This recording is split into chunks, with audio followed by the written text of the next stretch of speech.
जय मसीह की। मेरे YouTube channel Hindi Gujarati Bible study में आपका स्वागत है। प्रकाशित वाक्य की बाइबल स्टडी चल रही है और आज वचन है प्रकाशित वाक्य उसका 12वां अध्याय और हम पढ़ते उसके 13 वचन से लेकर आखिरी वचन तक। और जब अजगर ने देखा कि मैं पृथ्वी पर गिरा दिया गया हूँ तो उस स्त्री को जो बेटा जनी थी सताया, और उस स्त्री को बड़े उकाब के 2 पंख दिए गए कि सांप के सामने से उड़कर जंगल में उस जगह पहुंच जाए जहां वह एक समय और समयों और आधे समय तक पाली जाए। और सांप ने उस स्त्री के पीछे अपने मुंह से नदी की नाई पानी बहाया कि उसे इस नदी से बहा दे, परंतु पृथ्वी ने उस स्त्री की सहायता की और अपना मुंह खोलकर उस नदी को जो अजगर ने अपने मुंह से बहाई थी पी लिया। और अजगर उस स्त्री पर क्रोधित हुआ और उसकी शेष संतान से जो परमेश्वर की आज्ञाओं को मानते हैं और यीशु की गवाही देने पर स्थिर हैं लड़ने को गया, और वह समुद्र के बालू पर जा खड़ा हुआ। अभी देखो, शैतान को गिरा दिया गया। उसके बाद की बात है, उसकी पक्की डेट हमने इसके पहले वाले एपिसोड में पार्ट में हमने देख लिया। लेकिन यहाँ पर ऐसा लिखा है कि ये जो अजगर शैतान है उस स्त्री मतलब इज़राइल के ऊपर बहुत क्रोधायमान हुआ। जो बेटा जनी थी मतलब प्रभु यीशु, और वो उसको सताने के लिए गया। तो हम पहले भी देख चुके कि सन 70 में हेड्रेन नाम के बादशाह ने बहुत सारा जुल्म जो है वो इज़राइल के ऊपर किया। उसके बाद सन 135 में तीतस नाम का जो बादशाह आया उसने तो पूरे इज़राइल को ही बर्बाद कर दिया। उसके बाद इज़राइल वहाँ से भाग गया। तो यहाँ पर जो लिखा है पूरे इज़राइल में जितने भी लोग थे सारे इज़राइल देश छोड़कर चले गए थे। पूरा इज़राइल जो था वो खाली हो गया था। और लिखा है और उस स्त्री को बड़े उकाब के 2 पंख दिए गए। उकाब के बारे में देख गए कि उकाब मतलब हमारे पिता परमेश्वर यहोवा परमेश्वर है, और उसकी पंख मतलब परमेश्वर की सहायता। उस सहायता से इज़राइल के लोग वहाँ से भाग गए और जंगल में चले गए। जंगल मतलब पूरी दुनिया, और पूरी दुनिया में इज़राइल के लोग जो है वो इधर उधर बिखर गए। वहाँ समय और समयों और आधे समय तक। समय मतलब 1 साल, समयों मतलब 2 साल, और आधा समय मतलब आधा साल, मतलब टोटल 3.5 साल। ये शैतान के वक्त की गिनती है। ये बात दानियल के पुस्तक में भी लिखी है, लेकिन अभी हम वहाँ पर नहीं जाने वाले। लेकिन इज़राइल देश वापस आज़ाद हुआ और 135 में वहाँ से भाग गए। तब से लेकर जो बीच वाला समय है ये उस समय की बात की गई है। ये कोई 3.5 साल की बात नहीं, बस शैतान का वक्त कि जब तक उसको इज़राइल को सताना था उस सताने के लिए। तो इज़राइल तो सभी लोग इधर उधर भाग गए। लेकिन उसके बाद मई 14, 1948 को वो लोग वापस आए और ये देश जो है वो बन भी गया। शैतान को नीचे फेंक भी दिया गया। ये सारी बातें जो है वो हमने देखी। अब शैतान ने क्या किया कि उस सांप ने, शैतान ने उस स्त्री के पीछे अपने मुंह से नदी की नाई पानी बहाया। अभी नदी की नाई पानी बहाया उसका मतलब क्या होता है? और हम बाइबल में पढ़ते हैं यशायाह भविष्यवक्ता का पुस्तक उसका 28 अध्याय और उसका 2 वचन पुराने नियम में यशायाह 28:2। देखो प्रभु के पास एक बलवंत और सामर्थी है जो ओले की वर्षा या उजाड़ने वाली आंधी या बाढ़ की प्रचंड धार की नाई है। बाढ़ की प्रचंड धार की नाई है, वह उसको कठोरता से भूमि पर गिरा देगा। परमेश्वर के पास बाढ़ की नाई। बाढ़ की नाई जो है वो है क्या? वो किसके बारे में परमेश्वर का वचन जो है वो कह रहा है? एक दूसरा वचन पढ़ते हैं यिर्मयाह 46, यिर्मयाह का पुस्तक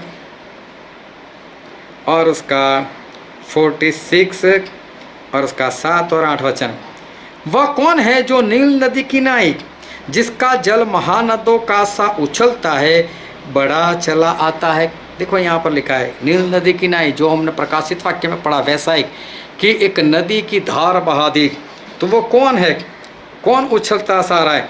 मिस्र नील की नदी नाई बढ़ता है, उसका जल महानदों का सा उछलता है।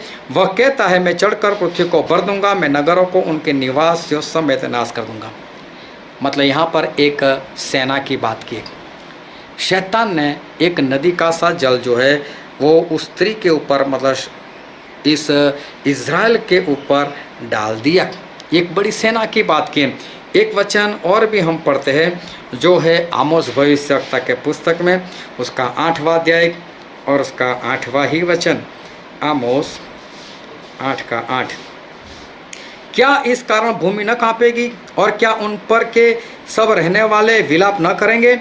यह देश सबका सब मिस्र की नील नदी के समान होगा, जो बढ़ती है फिर लहरें मारती और घट जाती है। मतलब नदी की नाई, मतलब कि एक बड़ी सेना की बात परमेश्वर करते। एक बार फिर से मैं आपके लिए वचन पढ़ता हूँ, नए नियम में प्रकाशित वाक्य उसका 12वां अध्याय, और यहाँ पर ऐसा लिखा है उसका 15 वचन। और सांप ने, मतलब शैतान ने, उस स्त्री के पीछे अपने मुंह से नदी की सी नाई पानी बहाया। ये नदी की सा पानी बहाना मतलब कि बड़ी सेना को इज़राइल के ऊपर छोड़ देना। और जब इज़राइल देश आज़ाद हुआ, अभी तो कुछ ही वक्त हुआ था, और उसके बाद ऐसा हुआ कि एक युद्ध जो है वो वहाँ पर हुआ, और बहुत सारे देशों ने मिलकर, तकरीबन 7 देशों ने मिलकर इज़राइल के ऊपर हमला करने को सोचा। उनकी बड़ी सेना थी, लेकिन बाइबल में ऐसा लिखा है जो हम पढ़ रहे थे उसका 16वां वचन, प्रकाशित वाक्य 12:16, परंतु पृथ्वी ने उस स्त्री की सहायता की। पृथ्वी, स्त्री मतलब वो इज़राइल, उसको पृथ्वी ने सहायता की। पृथ्वी कौन है? इस सभी का भेद परमेश्वर खोल रहे। मेरे यूट्यूब चैनल को सब्सक्राइब कर दो, कहीं पर भी मत जाओ, मेरे साथ बने रहो। तो यहाँ पर लिखा है कि उस स्त्री की सहायता की पृथ्वी ने, मतलब इज़राइल की सहायता पृथ्वी ने की। नील नदी की नाई, मतलब तो बड़ी सेना की बात है। तो बड़ी सेना कौन थी? और मेरे ख्याल से जून महीने में, और 5 से लेकर 10 तारीख, जून 5 से 10 मतलब 6 दिन, 5, 6, 7, 8, 9, 10 वो 6 दिन। और 1967 में एक लड़ाई इज़राइल और दूसरे देशों के बीच में हुई। उस वक्त 7 देशों ने मिलकर इज़राइल के साथ लड़ाई की थी। मैं उसके बारे में आपको कुछ बताना चाहता हूँ कि उस वक्त 50,000 सैनिक थे और 2,14,000 सैनिक जो थे वो ऐसे ही उनको रखा था कि अगर ज़रूरत पड़ेगी तो हम लेकर आएंगे। ये था इज़राइल के पास 50,000 सैनिक और 2,14,000 ऐसे ही रेस्ट में कि अगर ज़रूरत पड़ेगी तो उनका इस्तेमाल करेंगे। साथ में उनके पास 250 से 300 तक इनके पास युद्ध के जहाज़ थे। 800 टैंक थी इज़राइल के पास, और टोटल जो सैनिक थे इज़राइल के पास वो थे 2,64,000, और युद्ध में उतारे 1 लाख। युद्ध में उतारे इन लोगों ने 1 लाख। और सामने उनके विरोध में इजिप्ट, मतलब जो मिस्र देश था, उनके ही 2,40,000 सैनिक थे। फिर सीरिया, जॉर्डन और इराक के मिलकर 3,07,000 सैनिक थे। फिर 957 और 2 लेबनान के उनके पास प्लेन थे। फिर उनके पास 2,500 से ज़्यादा 2,504 उनके पास टैंक थी। उनके पास टोटल जो सैनिक थे वो थे 5,47,000, और 2,40,000 उन्होंने युद्ध में उतारे थे। इज़राइल के पास 1 लाख उतारे उन्होंने, उनके सामने 2,40,000। इज़राइल के पास जितना था उनसे कई गुना ज़्यादा उनके दुश्मनों के पास था। और फिर ऐसा हुआ कि इस लड़ाई के अंदर 776 से लेकर 983 तक इज़राइल के सैनिक मारे गए, लेकिन इजिप्ट के 10,000 से लेकर 15,000 तक मारे गए। फिर इज़राइल के 4,817 सैनिक जो थे वो घायल हुए, लेकिन इनके 4,338 लोग घायल हुए। इज़राइल के 15 लोग वो कैदी हो गए, और 400 टैंक इनकी खत्म हो गई और इनके 46 प्लेन वो खत्म हो गए।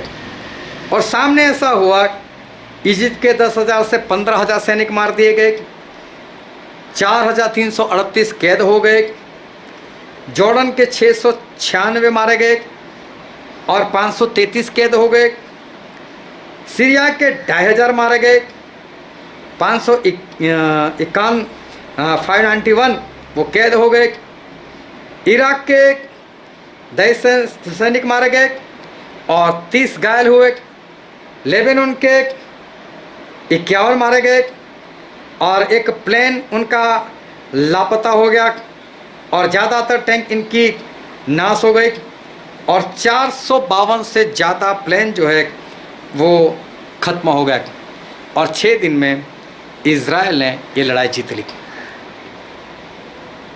देखो, नील नदी के समान पानी का बहाव, मतलब बड़ी सेना वो यहाँ पर साबित होती है जो बाइबल में लिखा गया था, वो शैतान ने इनके ऊपर छोड़ दी। लेकिन धरती ने सहायता की। इज़राइल जीत तो गया, लेकिन इज़राइल कैसे जीत गया?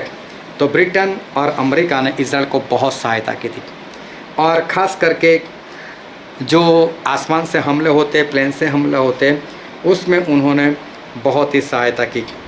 युद्ध के दूसरे ही दिन जो इजिप्ट की मीडिया थी, उन लोगों ने जाहिर किया कि ब्रिटेन और अमेरिका वाले इनको सहायता कर रहे, लेकिन उनके साथ किसी को ये बात पता नहीं चली।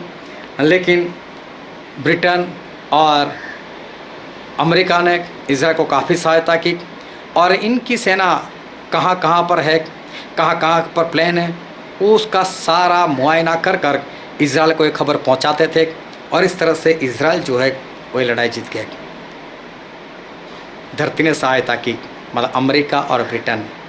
और फिर प्रकाशित वाक्य 22 के 17 में लिखा है, शैतान ने देखा मैं तो हार गया, तो बोलो उस स्त्री, मतलब इज़राइल के बाकी के संतान, मतलब जो यीशु की गवाही मानते हैं, उनके वचन को मानते हैं, मतलब हम विश्वासी लोग, उनको सताने के लिए वो समुद्र के बालू के ऊपर खड़ा हो गया। अब शैतान हमें सता रहा है और हमारे पास आ चुका है। ये बहुत ही भेद की बात है सारी। मेरे साथ बने रहो, मेरे चैनल को सब्सक्राइब करो ताकि परमेश्वर के ज्ञान में बढ़ते जाओ, स्वर्ग राज्य के लिए तैयार हो जाओ। परमेश्वर आपको आशीष दे। आमीन।